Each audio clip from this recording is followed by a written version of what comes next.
Hundreds of defectors from Islamic State have massed in Syria's Idlib province, with many planning to cross the nearby Turkish border and find ways back to the Middle East, North Africa and Europe.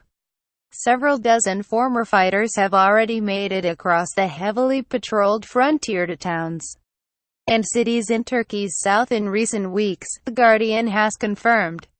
Four Saudi Arabian extremists arrived in a southern Turkish community in early September after paying smugglers $2,000 each for the perilous journey past border guards who have shot dead scores of infiltrators this year alone. The exodus of fighters from areas controlled by ISIS to other parts of Syria and Iraq has continued throughout the past year, as the terror group has lost much of its former heartland to a concerted assault by Iraqi troops, forces allied to the Syrian regime and a US-led air coalition in both countries. However, large numbers of militants and their families are now trying to leave the war-battered states altogether, posing significant challenges to a global intelligence community that, for the most part, views them as a hostile and unmanageable threat, and sees limited scope for their reintegration.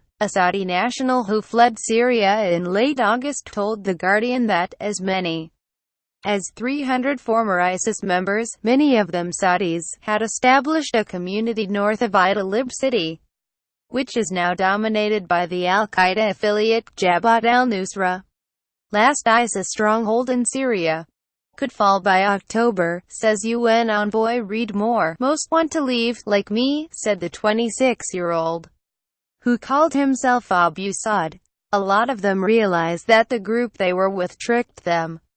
Others don't trust Nusra. There are not many who believe that the people that they were with were on the right path, Abu Saad said. The Saudi nationals, as well some Europeans, Moroccans and Egyptians, had gathered together as a buffer against al-Nusra, which has exerted its influence across Idlib and the surrounding countryside by toppling its rivals.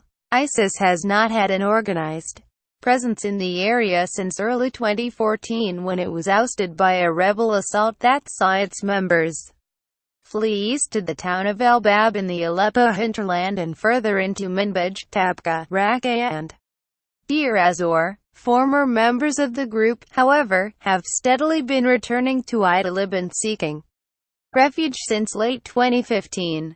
That was when I left, said Abu Saad, speaking days after he arrived in southern Turkey. Others joined me later, and more are coming now.